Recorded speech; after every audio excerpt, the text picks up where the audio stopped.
I'm here today to show my photographs of the Lakota. Now, many of you may have heard of the Lakota, or at least the larger group of tribes called the Sioux. The Lakota are one of many tribes that were moved off their land to prisoner of war camps, now called reservations. The Pine Ridge Reservation, the subject of today's slideshow, is located about 75 miles southeast of the Black Hills in South Dakota. It is sometimes referred to as prisoner of war camp number 334, and is where the Lakota now live. Now, if any of you have ever heard of AIM, the American Indian Movement, or of Russell Means, or Leonard Peltier, or of the standoff at Oglala, then you know that Pine Ridge is ground zero for Native issues in the U.S. So I've been asked to talk a little bit today about my relationship with the Lakota, and that's a very difficult one for me, because if you haven't noticed from my skin color, I'm white, and that is a huge barrier on a Native reservation. You'll see a lot of people in my photographs today, and I've become very close with them, and they've welcomed me like family. They've called me brother and uncle, and invited me again and again over 5 years. But on Pine Ridge, I will always be what is called Washichu. And Washichu is a Lakota word that means non-Indian, but another version of this word means the one who takes the best meat for himself. And that's what I want to focus on, the one who takes the best part of the meat. It means greedy. So take a look around this auditorium today. We are at a private school in the American West, sitting in red velvet chairs with money in our pockets. And if we look at our lives, we have indeed taken the best part of the meat. So let's look today at a set of photographs of a people who lost so that we could gain. And know that when you see these people's faces, that these are not just images of the Lakota. They stand for all indigenous people. On this piece of paper is the history the way I learned it from my Lakota friends and family. The following is a timeline of treaties made, treaties broken, and massacres disguised as battles. I'll begin in 1824. What is known as the Bureau of Indian Affairs was created within the War Department, setting an early tone of aggression in our dealings with the Native Americans. 1851, the first Treaty of Fort Laramie was made, clearly marking the boundaries of the Lakota Nation. According to the treaty, those lands are a sovereign nation. If the boundaries of this treaty had held, and there is a legal basis that they should, then this is what the U.S. would look like today. 10 years later, the Homestead Act, signed by President Lincoln, unleashed a flood of white settlers into native lands. 1863, an uprising of Santee Sioux in Minnesota ends with the hanging of 38 Sioux men, the largest mass execution in U.S. history. The execution was ordered by President Lincoln only 2 days after he signed the Emancipation Proclamation. 1866, the beginning of the Transcontinental Railroad, a new era. We appropriated land for trails and trains to shortcut through the heart of the Lakota Nation. The treaties were out the window. In response, 3 tribes led by the Lakota chief Red Cloud attacked and defeated the U.S. Army many times over. I want to repeat that part. The Lakota defeat the U.S. Army. 1868, the Second Fort Laramie Treaty clearly guarantees the sovereignty of the Great Sioux Nation and the Lakota's ownership of the sacred Black Hills. The government also promises land and hunting rights in the surrounding states. We promise that the Powder River country will henceforth be closed to all whites. The treaty seemed to be a complete victory for Red Cloud and the Sioux. In fact, this is the only war in American history in which the government negotiated a peace by conceding everything demanded by the enemy. 1869, the Transcontinental Railroad was completed. It began carrying, among other things, large numbers of hunters who began the wholesale killing of buffalo, eliminating a source of food, clothing, and shelter for the Sioux. 1871, the Indian Appropriation Act makes all Indians wards of the federal government. In addition, the military issued orders forbidding Western Indians from leaving reservations. All Western Indians at that point in time were now prisoners of war. Also in 1871, we ended the time of treaty making. The problem with treaties is that they allow tribes to exist as sovereign nations, and we can't have that. We had plans. 1874, General George Custer announced the discovery of gold in Lakota Territory, specifically the Black Hills. The news of gold creates a massive influx of white settlers into the Lakota Nation. Custer recommends that Congress find a way to end the treaties with the Lakota as soon as possible. 1875, the Lakota War begins over the violation of the Fort Laramie Treaty.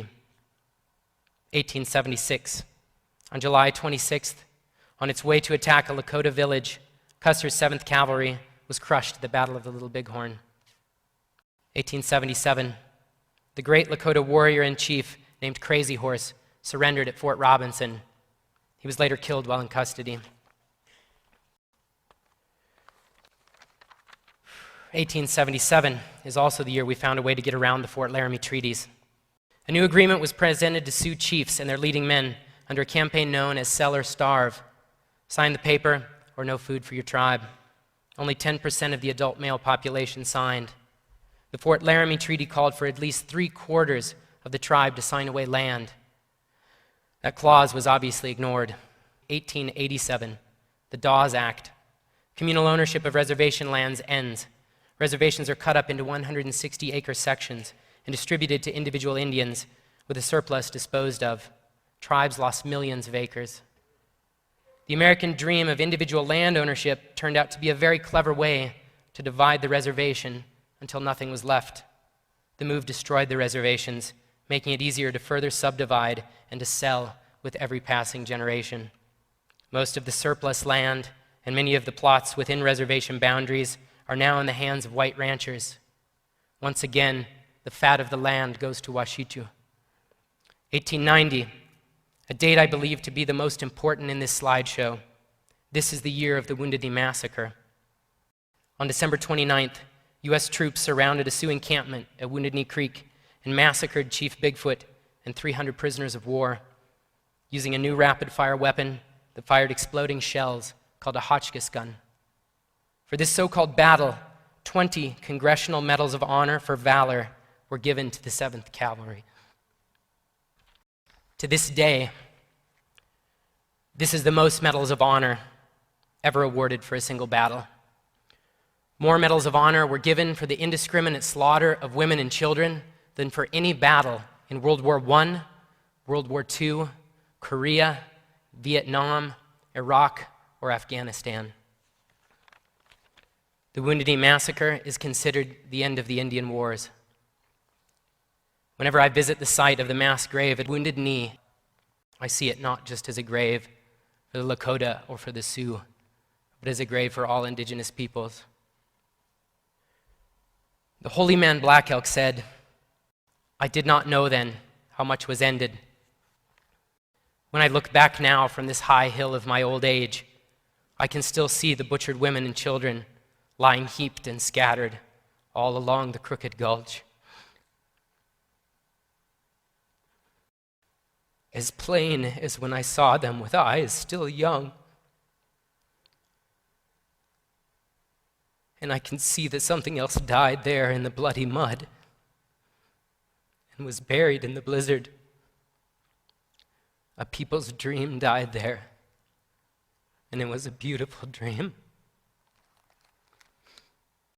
With this event, a new era in Native American history began. Everything can be measured before Wounded Knee and after, because it was in this moment, with the fingers on the triggers of the Hotchkiss guns, that the U.S. government openly declared its position on Native rights. They were tired of treaties. They were tired of sacred hills. They were tired of ghost dances. They were tired of all the inconveniences of the Sioux. So they brought out their cannons. "You want to be an Indian now?" they said. Finger on the trigger. 1900. The U.S. Indian population reached its low point, less than 250,000, compared to an estimated 8 million in 1492. Fast forward, 1980. The longest-running court case in U.S. history, the Sioux Nation versus the United States, was ruled upon by the U.S. Supreme Court. The court determined that when the Sioux were resettled onto reservations and 7 million acres of their land were opened up to prospectors and homesteaders, the terms of the Second Fort Laramie Treaty had been violated. The court stated that the Black Hills were illegally taken and that the initial offering price plus interest should be paid to the Sioux Nation. As payment for the Black Hills, the court awarded only $106 million to the Sioux Nation. The Sioux refused the money with the rallying cry, "The Black Hills are not for sale." 2010. Statistics about Native population today, more than a century after the massacre at Wounded Knee, reveal the legacy of colonization, forced migration, and treaty violations. Unemployment on the Pine Ridge Indian Reservation fluctuates between 85 and 90%. The housing office is unable to build new structures, and existing structures are falling apart. Many are homeless, and those with homes are packed into rotting buildings with up to 5 families. 39% of homes on Pine Ridge have no electricity. At least 60% of the homes on the reservation are infested with black mold. More than 90% of the population lives below the federal poverty line. The tuberculosis rate on Pine Ridge is approximately 8 times higher than the U.S. national average. The infant mortality rate is the highest on this continent and is about 3 times higher than the U.S. national average. Cervical cancer is 5 times higher than the U.S. national average. The school dropout rate is up to 70%. Teacher turnover is 8 times higher than the U.S. national average. Frequently, grandparents are raising their grandchildren because parents, due to alcoholism, domestic violence, and general apathy, cannot raise them. 50% of the population over the age of 40 suffers from diabetes. The life expectancy for men is between 46 and 48 years old, roughly the same as Afghanistan and Somalia. The last chapter in any successful genocide is the one in which the oppressor can remove their hands and say, "My God, what are these people doing to themselves? They're killing each other. They're killing themselves while we watch them die." This is how we came to own these United States. This is the legacy of Manifest Destiny. Prisoners are still born into prisoner of war camps long after the guards are gone. These are the bones left after the best meat has been taken. A long time ago, a series of events was set in motion by a people who look like me, by Washichu, eager to take the land and the water and the gold in the hills. Those events led to a domino effect that has yet to end. As removed as we, the dominant society, may feel from a massacre in 1890 or a series of broken treaties 150 years ago, I still have to ask you the question, how should you feel about the statistics of today? What is the connection between these images of suffering and the history that I just read to you? And how much of this history do you need to own? Is any of this your responsibility today? I have been told that there must be something we can do. There must be some call to action.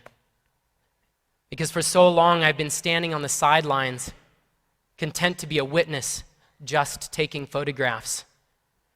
Because the solution seems so far in the past, I needed nothing short of a time machine to access them. The suffering of indigenous peoples is not a simple issue to fix. It's not something everyone can get behind, the way they get behind helping Haiti, or ending AIDS, or fighting a famine.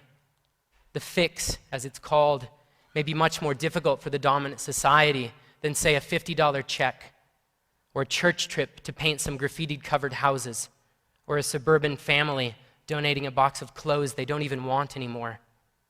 So where does that leave us? Shrugging our shoulders in the dark?